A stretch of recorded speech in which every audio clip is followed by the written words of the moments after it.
Myself Dr. Shailendra from Fine Arts Department, BFA 5th Sem, Method and Material.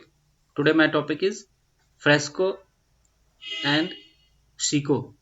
Fresco fresco एक Italian mural technique है जिससे mural को बनाने के लिए यूज किया जाता है और ये इसमें प्लास्टर, पीओपी और चूने को मिला के धान की भूसी और दाल के उस चावल को मिला के इसको बनाया जाता है। इसकी दो टेक्निक्स होती हैं। बेसिकली इटली से प्रारंभ हुआ और इटली से सबसे पहले ये वहाँ के जो क्रिश्चियन होते थे वो चर्च पे बाहर चर्च के बाहरी वॉल पे म्यूरल्स बनाए जाते थे और उनको सबसे पहले सरफेस को प्लेन किया जाता है और प्लेन करने के बाद प्लास्टर को गीला करके उस पे प्लास्टर की एक लेयर दी जाती है और प्लास्टर जब लेयर दे के उसको प्लास्टर जब ड्राई हो जाता है तब जब उस पर ड्राइंग करते हैं, ड्राई होने के बाद जब ड्राइंग करते हैं तो उसको फ्रेस्को सीको बोलते हैं। और जब प्लास्टर गीला होता है तो जब गीले प्लास्टर पे ड्राइंग करते हैं उसको फ्रेस्को बुनो कहते हैं। तो ये टेक्निक्स हैं दो, फ्रेस्को सीको एंड फ्रेस्को बुनो। फ्रेस्को सीको मीन्स जब किसी भी वॉल पे म्यूरल बनाने के लिए, चाहे वॉल पे म्यूरल बनाए या किसी भी प्लाई पे म्यूरल बनाते हैं, तो उसके सरफेस को प्लेन किया जाता है। जैसे पहले वॉल पे एक प्लास्टर की पतली लेयर लगाते हैं और उस ड्राई होने के बाद फिर सेकेंड लेयर और थर्ड लेयर, इस प्रकार से उस प्लास्टर में चूना, धान की भूसी और उड़द की दाल और थोड़ा सा गुड़ मिला के उसको गुड़ को इसलिए मिलाते हैं ताकि वो बाइंडर का काम करता है। बाइंडर मीन्स प्लास्टर को पकड़ के रखता है। इस प्रकार 3 लेयर्स यूज करने के बाद फिर उस पे गीले सरफेस पे ड्राइंग की जाती है और गीले सरफेस पे ड्राइंग जब करते हैं तो उसको फ्रेस्को बुनो बोलते हैं। और पहले ड्रॉ करके किसी भी गेरू से ड्रॉ करते हैं या पेंसिल से ड्रॉ करके और फिर जब उसमें कलरिंग की जाती है और उसको अर्थ कलर यूज किया जाता है। अर्थ कलर यूज करते हैं जिससे कि वो प्लास्टर में ऑब्जर्व कर ले और सोख ले। तो इस टेक्निक को फ्रेस्को बुनो बोलते हैं।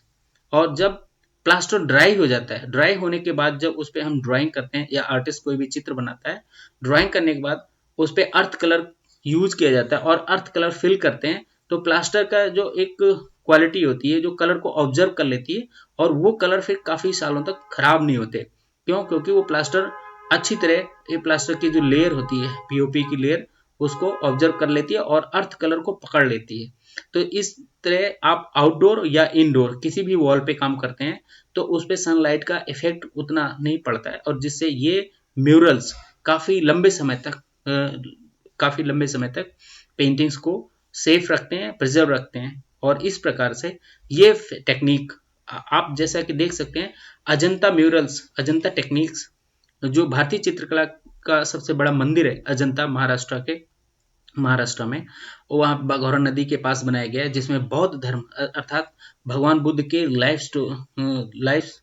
जातका स्टोरीज को डिपिक्ट किया गया है। वहाँ पे 30 गुफाएं हैं और उनमें देखिए कि किस प्रकार उन्होंने पहाड़ को काट के और फिर उसको प्लेन सरफेस यूज करके उसमें प्लास्टर किया गया। पहले उसके सरफेस को प्लेन किया गया, फिर उसमें प्लास्टर की कोटिंग करके और उस सरफेस पे उसके बाद उन्होंने उसमें गुड़, चावल और ये धान की भूसी मिला के उसके सरफेस को प्लेन किया गया। फिर उसके बाद उस पर ड्राइंग की गई और ड्राइंग करने के बाद भगवान बुद्ध की लाइफ, जिसमें उनके सभी लाइफ की जितनी स्टोरीज हैं, जातक कथाएं हैं, उनके जन्म से जुड़ी हुई कथाएं हैं, हाथियों की, उनके पुनर्जन्म की कथाएं हैं, महासवी जातक है और इस प्रकार से उनमें छदंत जातक है।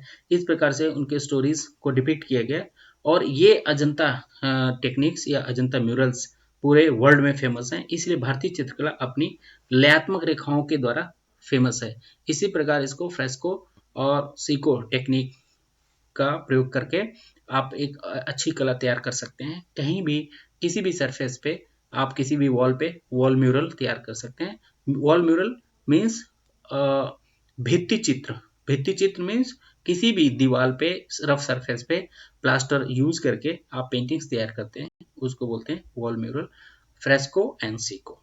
थैंक यू, धन्यवाद।